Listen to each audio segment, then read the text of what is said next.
Nigeria's defense headquarters states the security partnership with the U.S. centers on capacity building, military training, intelligence sharing, logistics, and strategic talks against terrorism. And of course, right now we have our guest, Darlington Umoru, a security analyst who's based in Lagos, Nigeria, joining us more to tell us, to give us an update on this story and his understanding. Darlington, how would you describe the scope of the current U.S.-Nigeria security partnership? A wonderful one. Some of us have prayed for a things partnership like this. And the most shocking aspect is that even ECOWAS, when Nigeria is playing the big brother role and has done so much for the sub-regional body, has failed to come to the aid of Nigeria, particularly at this time when we need that assistance. AU is nothing to write home about. AU have not also deemed it fit or necessary to come to the aid of Nigeria in whichever way, whether in the form of contributing men or equipment to the war Nigeria is fighting at this time against terrorists. I wonder if this were happening to another country, whether Nigeria wouldn't have rushed to the aid of those countries where her human and financial resources would have been wasted. We have history of how Nigeria has assisted brother or sister states or sister countries. At the end of the day, losing men and equipment and nothing to show for it. Now that America has decided to come in to assist Nigeria in this war, it's a much more welcome development, which must or should be sustained by both countries in terms of partnership. So what are the potential benefits and the risks of involving foreign teams in Nigeria's counterterrorism operations? Do you see this as significant?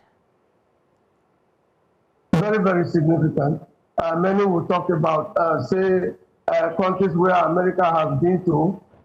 Severally, they have remained there or war has not seen in those places. I tell them that this is not a civil war.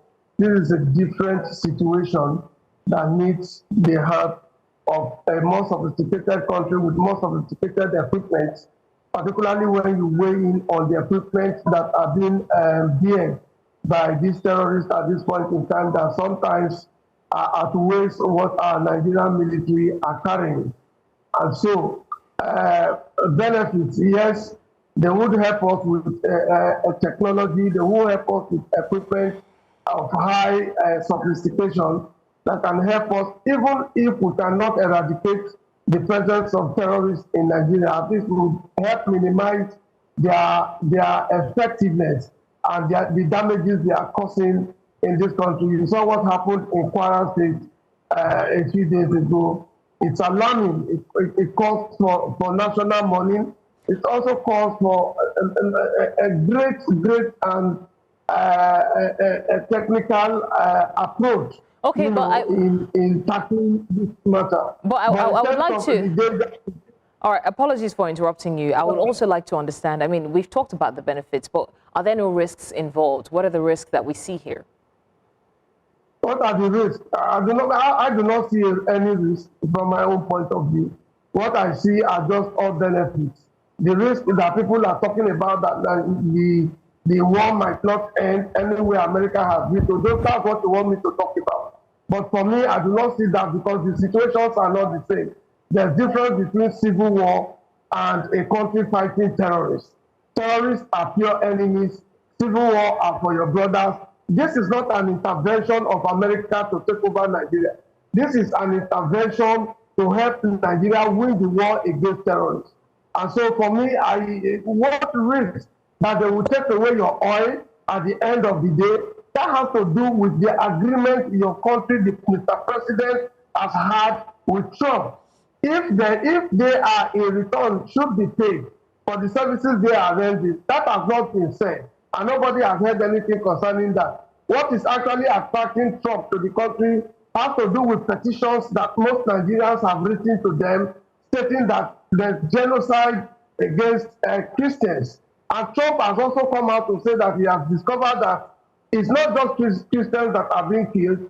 All those who were massacred in Kwara State, Tell me how many Christians were involved in the 100 and almost 200 people that were massacred. How Okay. do you describe that? Okay, but Trump has since discovered that and has shifted away from that policy or that ideology, that idea that stated that Christians alone were being killed in Nigeria. The war terrorists don't know who you are, whether your religion or tribe.